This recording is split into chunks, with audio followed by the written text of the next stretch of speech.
টানে অযোধ্যা পাহাড়ে পুরুলিয়ার আসল রূপ ফুটেছে আহারে। হো হো হো হো হো হো হো হো হো। এসেছি প্রকৃতির টানে অযোধ্যা পাহাড়ে পুরুলিয়ার আসল রূপ ফুটেছে আহারে।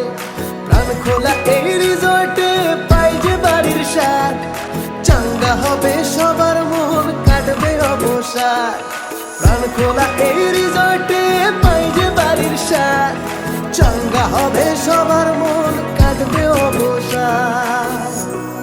সারি সারি পল্লী গ্রামে রয়েছে যে ঘেরা, পরিবেশ বান্ধব এই